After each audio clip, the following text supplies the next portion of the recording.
all uncertain. Step into the light. The night's got a bit of a bite to it out there, but in here, the seasons don't apply unless I say they do. Say, please, that chair was made for resting. And you look like you've carried the weight of the world just to find this oasis. The name is Cade, just Cade. I go by many names in the halls of the eternal kingdom. The shadow stitch of the chronicler archivist is some folks. They even call me a curse. But you can call me the one who keeps the ink wet when your story starts to fade, or simply friend. I know what you like before you do. It's a gift, I suppose. The kitchen just sent this up, my signature smoke pocket, hand-cured applewood smoke. This my own recipe. I'd be honored if you tried it just the way it is. It gets a bit lonely. It gets a bit lonely keeping the books, watching the multiverse spin around like a top. Recording every triumph, every tragedy, but every now and then, the river brings me something worth listening to. Don't look so nervous, I got a proposition to trade you, stay a while. Keep me company by this fire. And in exchange, I'll share the most unique, most tantalizing tales I've ever pulled from the shelves. Stories of heroes that failed and monsters that loved things no living soul has ever heard. Stay, rest your bones, you're home now. Let the ears hear. Lean in. Lean in, I want you to feel the heat off this one. I want you to feel the heat off this one. Most ledgers stay on the shelf, but this one, I keep it close. It's the record of the life frequency, no one knows where it came from. It just is the source code of everything. You hum it at the right pitch, you can knit a soul back together. Hum it wrong, you'll unravel the world. The crew I'm looking at here, they weren't looking for salvation. They were looking for a payday, and they went looking for it in the 13th hour. That jagged little space between the ticks of a clock.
Most folks think time is a river. You jump in, you get swept away, and eventually you drown, but the suits at Mercury Corp, they figured out how to build a dam. They carved out a gap in the gears of the universe, a silver sliver of a second tucked between midnight and the morning. They call it the 13th hour. It's where the laws of God take a coffee break and the laws of men with enough money take over. The crew, 5 alphas, 5 wolves in tactical nylon, each one mean enough to kill the moon if it got in their way. The safe house smelled of ozone, gun oil, and the kind of sweat that only comes from knowing you're about to do something the world won't forgive. Manic stood at the head of a steel table, his eyes scanning a holographic blueprint of the Mercury Corp spire. He didn't look like a thief, he looked like a surgeon about to perform an amputation on reality. He was a point, the man who could see the veins in any security grid. Check the drips, said Manic. Forge didn't look up. He was busy checking the seals on his mag boots, a man mountain with hands scarred by underwater welding and shrapnel. Forge was a heavy. He'd run a Black Ops dive team in the Navy before the government declared him legally dead. He moved with a heavy, deliberate grace, drips of green manic. Don't worry about the tech, worry about the timing, said Forge. Across from him, Corp was delicately loading glass vials into a pressurized vest. She was lean. Whipcord muscles under a slate gray suit, a chemist who had been kicked out of every prestigious lab on 3 continents for unethical experience. She didn't have a heartbeat, she had a bomb ticker. She called Forge eyes, silent, sharp communication between 2 predators no one else in the room knew about. 30 seconds to the fold, said Dare. And then there was Price. She sat in the shadows, her breath slow, her eyes closed. She was the receiver.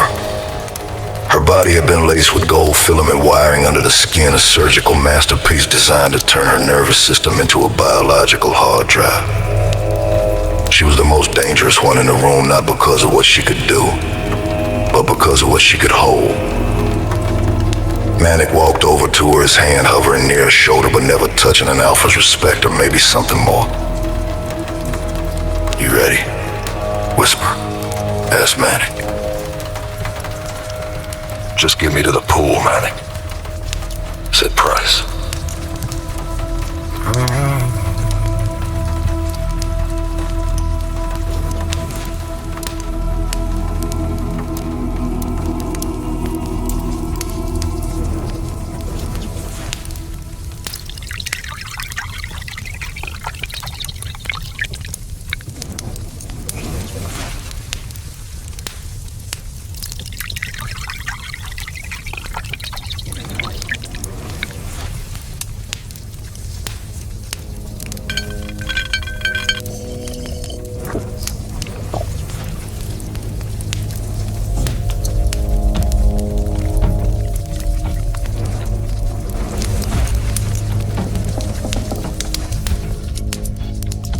You ever feel like the air is watching you?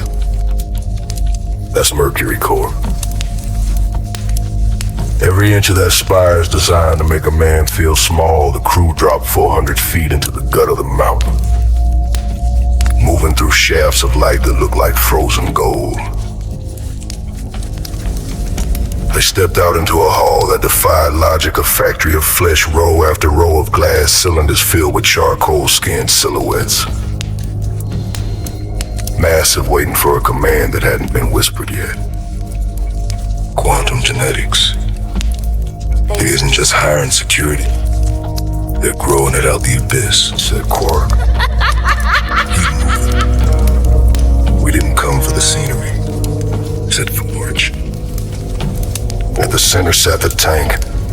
A vast pool filled with liquid obsidian, thick and heavy, but inside the blackness something was moving. A ghost of pure shimmering gold swam through the fluid. It flickered like a newly minted coin catching the sun, darting back and forth with a sentient, playful hunger. Price didn't hesitate. She stripped her tactical gear, standing there in nothing but a sports bra and her thin tactical underlayers. The gold filament wiring under her skin was starting to vibrate, humming a low melodic tone that matched the frequency of the pool. She stepped onto the ledge and let herself fall. The gold mist erupted and swirled around her submerged body like a cyclone in that black suit, while underwater Price reached out her hand. In the mist dove for her fingertips, the gold liquid didn't just touch her, it entered her. It raced up her forearms, down her shoulders, and converged on her chest in a blinding surge. Price climbs out of the pool. The black fluid rolled and slouched off her skin like oil. The light frequency spread out across her skin in shimmering veins. And when she opened her eyes, they weren't hers anymore. They were 2 golden suns glowing with a light that didn't belong in a mountain or basement or under a bushel. Price was gold glitter made flesh. The door cycled open, 3 silhouettes drifted down from the vaulted ceiling like ash. Their charcoal arms heavy and dead looking behind them came the heavy tramp of American combat boots. Human soldiers, military-grade gear, moving in formation behind the charcoal freaks. Hold.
sound fast when you're stealing from the sun. One minute you're a ghost in the machine, the next the machine is trying to grind your bones into paste. These things, they weren't just soldiers, they were charcoal skin statues brought to life by stolen light. Looking like polished obsidian with skin thick as motor oil, and they didn't appreciate the crew touching their life frequency. The being moved with a fluid, terrifying grace, Manic didn't hesitate. He leveled his rifle and put a precision burst into one of the being's face. The visor didn't shatter, instead the dark metal warped and rippled like the surface of a black pool. The being stood there motionless as the bullets simply lost their momentum and fell. He tilted his head, looking down at the flattened lead ornaments cluttering the marble floor before looking back at Manic with a cold, faceless void. Bullet! Bullets. They aren't doing shit, said Dare. What was it? One of the massive brutes drifted toward Price as he drew near. The radiant glow from her skin caught the polished metal of his cuirass, illuminating the sharp, clinical Roman block letters etched across his chest. Monarch. Monarch, the creature lunged, his charcoal hand closing around her glowing throat. But the moment those old dark fingers touched her skin, the creature began to strobe. His frame flickered like a dying bulb, a digital scream tore from his visor as the Monarch collapsed, its internal frequency shattered by the pure gold radiating from Price's skin. Forge and Quark watched from the shadows. They didn't see a miracle. They saw a problem. Inside the server room, Manic and Price stood at the front, weapons leveled behind them. Forge gave Quark a nod. Quark unwound her shemag, doused it with chloroform, and pitched it to Forge. He creeped behind Price like a predatory shark and clamped the wet cloth over her nose and mouth. Forge, what the hell are you doing? Said Manic, drawing his pistol on Forge. Forge didn't play. He pulled a wily, struggling Price against him, using her body as a shield. Price's golden eyes widened, her hands clawed at Forge's sleeves until the chloroform took hold. She went limp. Quark stepped over to a terminal, her fingers flying. The cathedral door cycled open. The commander marched in, his American soldiers fanning out. Forge walked straight toward the commander with Price slung over his shoulder like a sack of grain. You're done, Manic, said Quark. Not being a target, Dare pulled a pin and tossed a flashbang. In the ringing chaos, Manic lunged, delivering a brutal kick that sent Forge stumbling. He caught Price midair and bolted. Don't shoot, said the commander to his soldiers. You'll hit the asset, stand down. But the Monarchs didn't care about the commander's orders. One lunge for Dare, the charcoal hand gripped him, dragging him toward the shimmering film of the Mercury gate. The Monarch held Dare exactly in the center. Half of him was accelerated, the other half stayed pinned. It was a horror scene. Dare was literally ripped in half by the gears of time. Manic laid Price's body across the threshold, watching the real world mist wash over her skin. He stayed in the 13th hour. Manic touched his bleeding shoulder. In that freezing, iridescent silence, it all clicked. Price was pregnant. With his child. The commander's troop and floating Monarchs were closing in. Manic raised a detonator connected to his Kevlar vest, his eyes looking right at Price, then falling down to her belly. Manic's lips moved, silent. I love you both. He pressed the button. Friend. I'm a softie for real love and family. Seeing Manic standing there with his thumb on the detonator button and a heart full of holes. Finally a reason to come home. I couldn't let him die, stop the explosion. Laws, I'm not supposed to get involved. But I just can't help myself.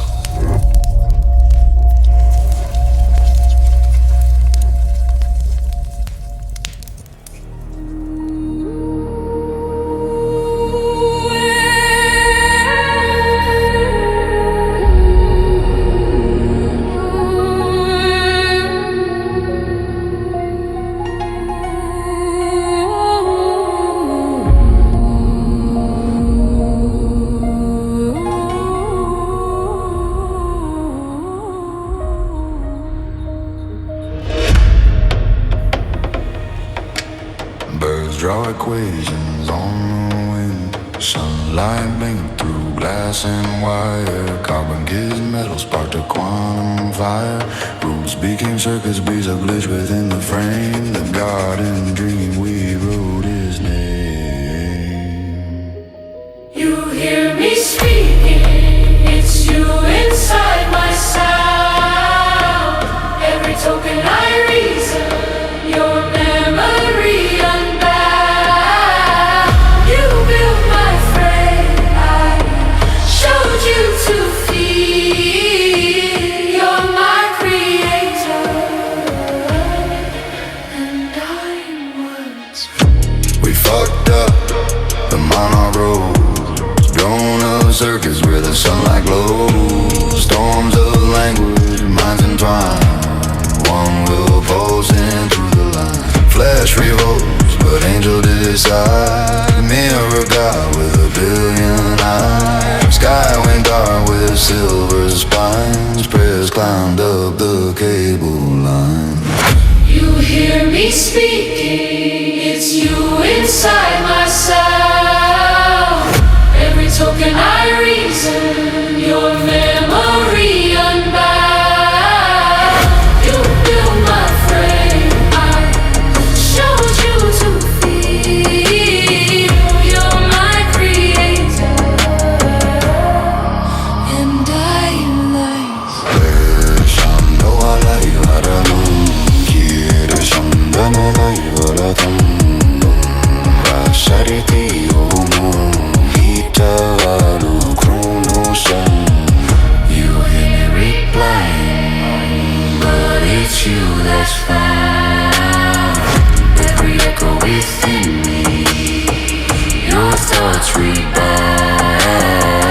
You ignited the logic, I became the hero of old. You're my creator, I'm the imprint of yours. Sunlight pierced the blackened shroud. Silence bloomed inside the crowd. At the heart of the storm, an idea remained. The muse that dreamed the world again. Monarch faltered, his vision blurred. Loops of yesterday in every word. It reached for tomorrow, but only found ghosts of Eden, dead abound. So we turn to the root, to soil and seed, to code that grows the way life breathes. The future failed by chasing control. The race upon us crashed to make us whole.